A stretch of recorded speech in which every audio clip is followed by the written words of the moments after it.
morning everyone, and welcome back to another Buenos Aires vlog. Today Michael and I are starting off our day by going to the US Embassy. Our visa situation and experience here has been very eventful, and we are continuing the visa process today, and I'll catch you guys up with all of that near the end of the video. But we are on our way towards the US Embassy because we got to get something, but I'll explain more about that later.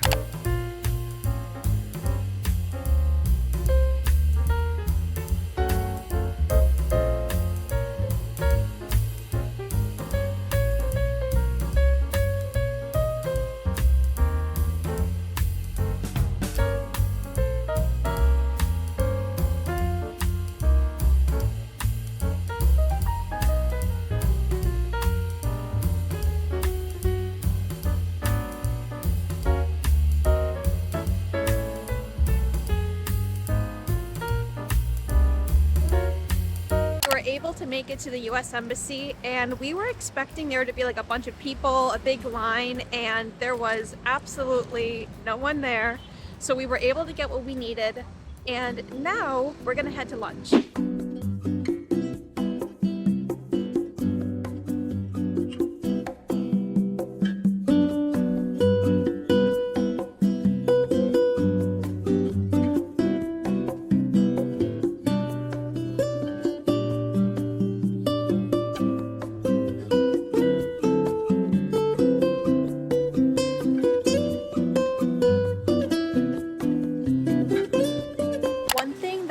Love about Buenos Aires is the public transportation, but recently Michael and I have been having a lot of troubles with using the buses specifically because we use Google Maps and we use Move It, but I don't know, like sometimes it says that the bus will come and then it never comes and we're waiting for like ever.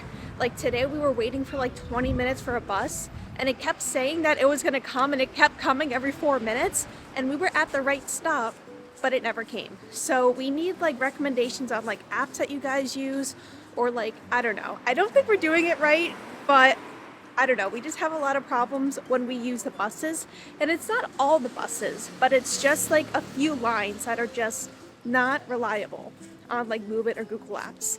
So if you have advice for that, let us know because we're kind of struggling.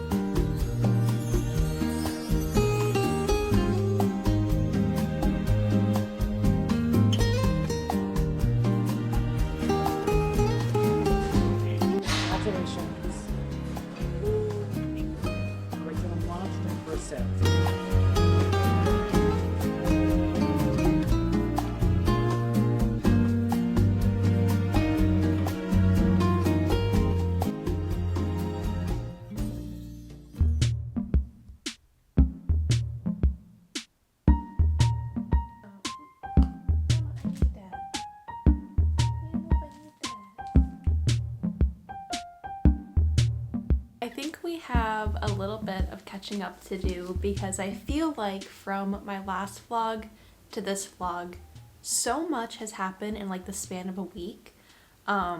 Lots of big things have happened in like the span of the week. First things first, we're going to talk about the fact that I got this notebook, and getting the notebook is not the big update. Don't worry.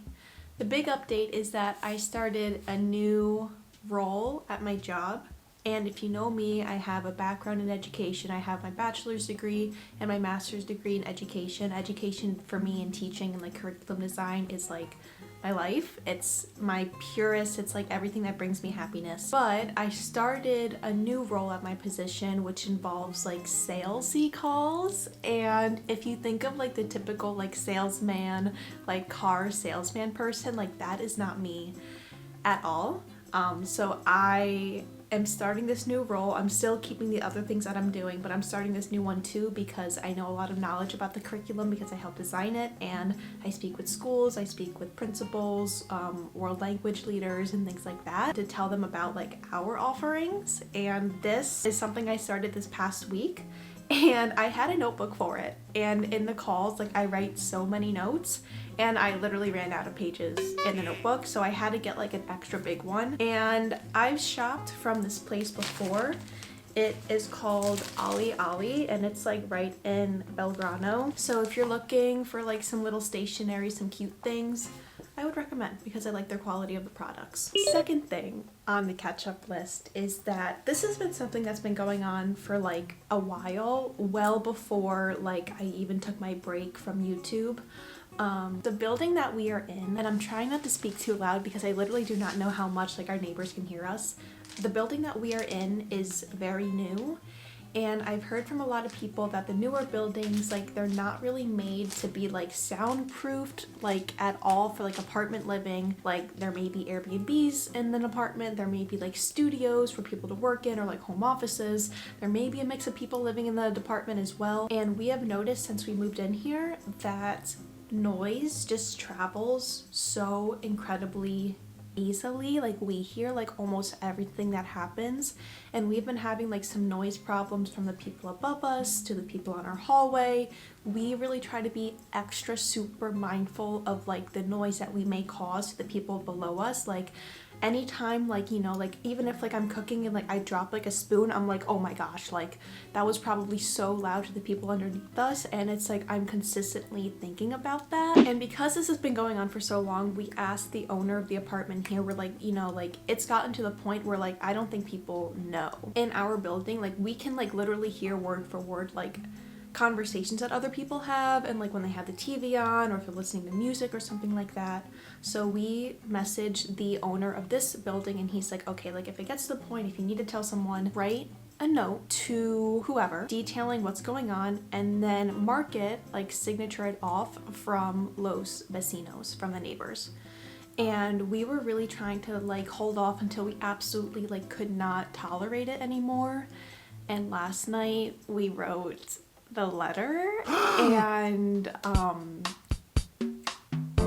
I will keep you updated with how things are. This is the next morning. I'm really like, we wrote it from like a point of like compassion. We're like, you know, like just like kind of informing them and telling them like we want to be respectful of their home too. And I'm hoping that it worked. Like this morning and like last night, like we heard nothing. And I really think that like people just may not know how much noise goes through the floor slash ceiling. So like I'm a little bit nervous. Like I had like a bunch of anxiety last night, like writing the note and sending it, but it's been something we've been struggling with for so long. And if you experience something like this in Buenos Aires or like anywhere else, like let me know how you handle the problem or how you would handle the problem.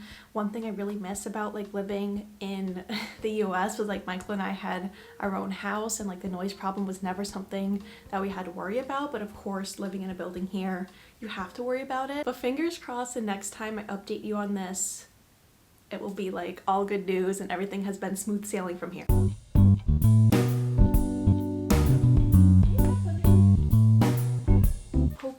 Is this lump like right around here? She's right here.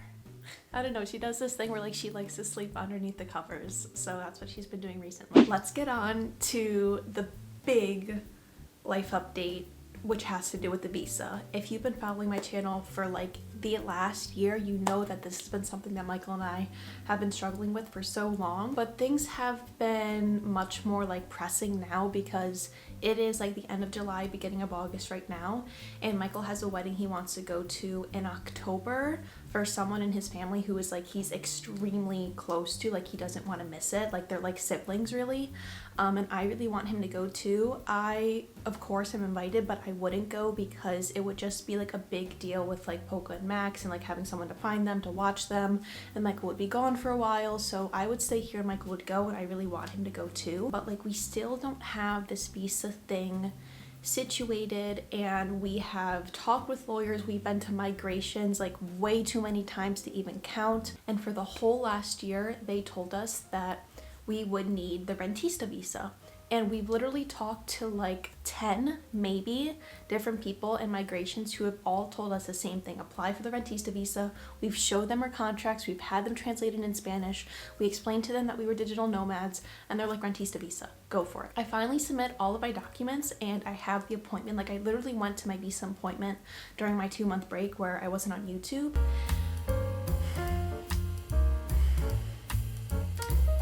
And it's 2 migrations office here in Buenos Aires. There's one close to Obelisco and there's one like kind of close to Puerto Madero. And I went to the second one where you have like your official visa appointment, and they were like, you can't apply for this visa. And I was like, what do you mean I can't apply for the visa? Because everyone in the other office told me I could, and I've been spending like the last like few months trying to get all these documents and all these papers and prove that I apply for this visa and like I count for it. And they're like, no. So my big, like, if you are in the same process as I am, like digital nomad living here, trying to figure out what visa works for you,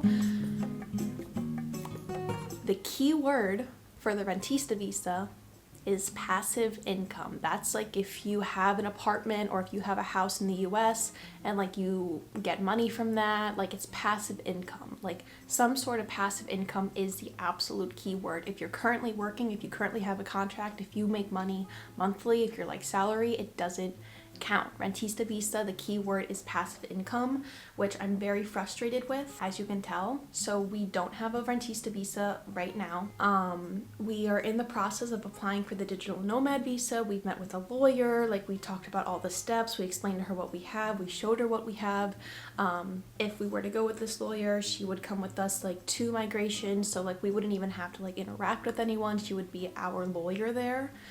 And we're really wanting to get the digital nomad visa so that way Michael can leave and come back without any worries. But something else that we found out too, and this is really for people who are like kind of in the same situation as us. The biggest thing that's catching our attention right now is that as of right now, according to Argentine law, if anyone is here for 2 years, it doesn't matter if you have a visa, it doesn't matter if you've overstayed your 90 days on your tourist visa, it doesn't matter. If you've been here for 2 years and you can prove that you've been here for 2 years without a big gap of time, you can apply for citizenship after the 2 years. That is something that Michael and I are extremely like considering doing right now. To apply for Argentine citizenship from another country, well, from the US, you need your birth certificate apostilled in the US. We have our birth certificates here with us and we can get them apostilled at the US Embassy, but that's not what we went and did yesterday. What we went and did yesterday was pick up these fingerprint applications, all these fingerprint cards, because we're gonna go to some place in Tucumán. I don't know if it's Calle Tucumán or Avenida Tucumán. I don't know. It's somewhere in Buenos Aires. And we're going to go there and have our fingerprints taken. And then we're going to send this back to the US to have our FBI background check sent in. So we don't have an FBI background check with us here. I don't know how we didn't get one before we left the US, but we're going to try to get the FBI background one. And we're going to ship this from Argentina to the FBI in the US. And I'm praying that it's gonna work. So that's where we're at right now with the whole visa situation. I think that's our plan. And that would mean that in about July of next year, July of 2025, we could apply for citizenship. If we were to go this route, we would definitely have a lawyer with us. I don't even think that I would want to try to apply for another visa, anything without a lawyer, because I was basically lied to for like a whole year. And I think like if there was a lawyer there, they would have been like, no, like they technically can't do this. Like I think we would have known from the jump. So if you have any visa questions, if you are in a similar situation as I am, if you want to chat in the comments down below, please let me know. If you are in a similar boat, if you're doing something else, and if you want to share your experience, like I really think I benefit a lot from hearing other people's experiences, and I think other people in the comments would too. So if you really wanted to, I would appreciate if you could share your experience, of course. and I hope you've enjoyed this video. We caught up, we chatted, we went, we explored, we did lots of fun things. And if you did enjoy this video, please give it a like, comment down below, be sure to subscribe to my channel. YouTube just loves when you put in any sort of engagement into my channel. It helps me spread my videos to more amazing people just like you. Thanks for being here. I will see you in the next one. Talked a lot.